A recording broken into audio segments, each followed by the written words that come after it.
Okay, we do know Matt Reeves did deliver the script. Yeah, and he we did. know you read it and you seemed very pleased. I like it, yes. So, look, we've had this conversation before, but I'm going to bring up the Batman DCU stuff, like, again. So, like, obviously, Brave and the Bold we know is being written, and the DCU Batman is still intended to be a different Batman than Rob. Is Brave and the Bold when you think we'll see that Batman for the first time? I'm not going to say that. Okay. I loved the Batman in 2022 when it first came out. I felt like it was a new take on Batman that really reinvigorated the character and crafted a version of Gotham City that we had yet to see be done in live action. I also loved Superman, which came out just this last July. The casting was incredible and really treated the source material with the respect it deserves.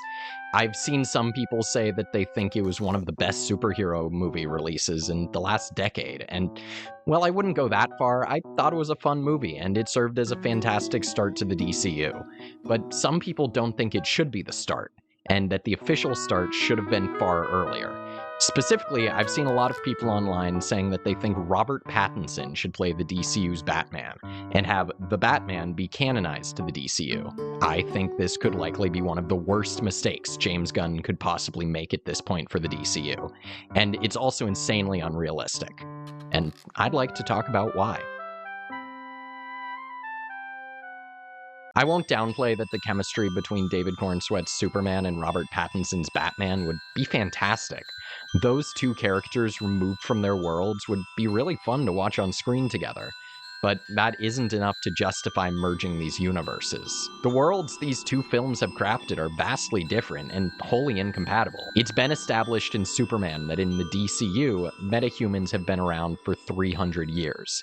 But there's no presence or mention of superpowers in the Batman, which is more of a crime thriller than even a superhero movie. The movie's villain, the Riddler, is presented as more of a serial killer inspired by the Zodiac Killer, while on the other hand, Lex Luthor is a comic book supervillain. I know that James Gunn has gone on the record saying that he wants every DCU movie to be different and have its own feel, which, thank God, I have so much faith in the DCU thanks to James Gunn, but movies sharing a universe need to at least share a continuity, which the Batman and the DCU clearly do not. Additionally, Matt Reeves, the director and screenwriter of the Batman, has expressed that he wants a grounded universe that steers away from the fantastical.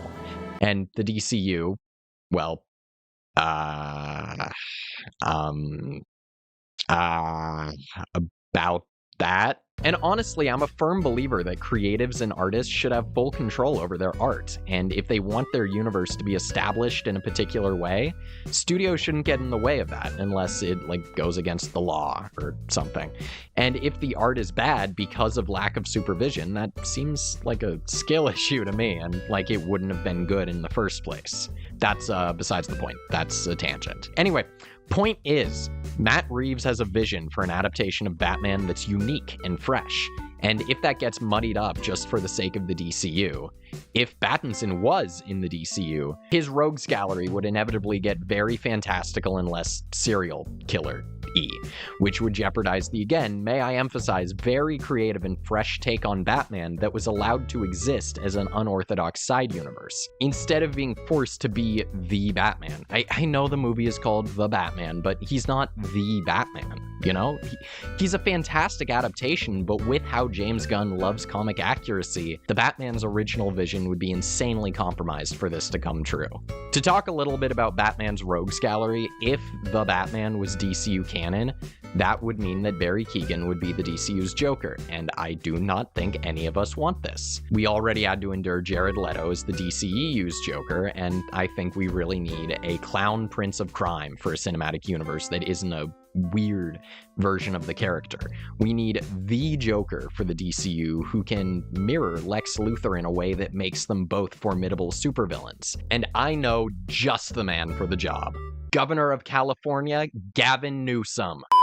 The theory for the Batman sequels that the Court of Owls will be introduced will also likely be scrapped if it is incorporated to the DCU, which would be a shame to rob this unique, rarely focused on piece of Batman mythos in exchange for another focus on Joker. I know I said I want a comic accurate Joker, but I don't need him instead of the new unique characters that the Batman sequels can give us instead. Think of how engaging a grounded serial killer inspired Scarecrow or Two-Face would be. Also, James Gunn has a weird obsession with Batmite, and I really do not want to see Batmite alongside Battinson. I'd rather be with fucking Batmite than you. Who's Batmite? The 2-foot-tall interdimensional imp who stands Batman. I'd rather be with him. I mean, everybody knows I love Batmite. Batmite's like my man. We would love to see Battinson go up against Batmite, I think. I talked to Matt Reeves yesterday. I'll talk to him again.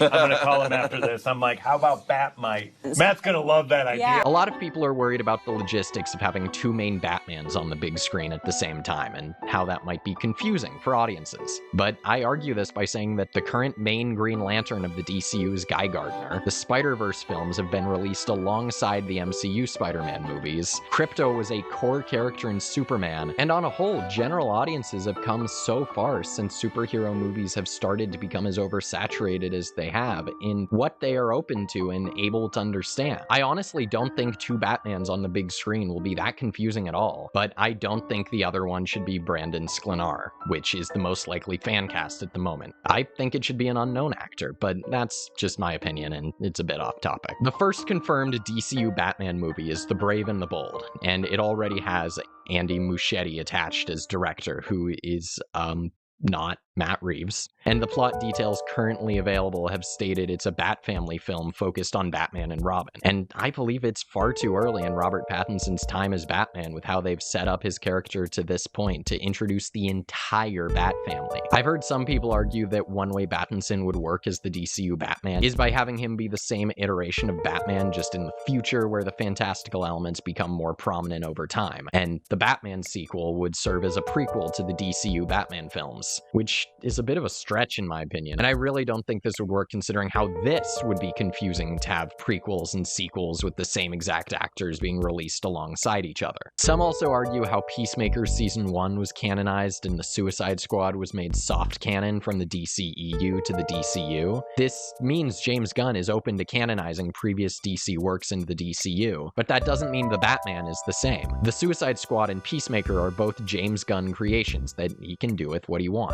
It's different than adjusting someone else's vision opposed to adjusting his own. We are getting the DCU Batman far sooner than we expect, especially with the R-rated Clayface horror movie coming out next year. God, doesn't that sound so cool? But the Clayface movie was originally set in the Reevesverse before being moved to the DCU, which some are using as evidence that the Batman will become DCU canon. But may I remind you all that the plot of Clayface focuses on an actor becoming disfigured in a horrible accident, which the base concept is grounded. Any fantastical elements are likely added after being moved to the DCU, but who am I to say? Also, the Gotham City police logo in The Batman versus the set photos of Clayface are different.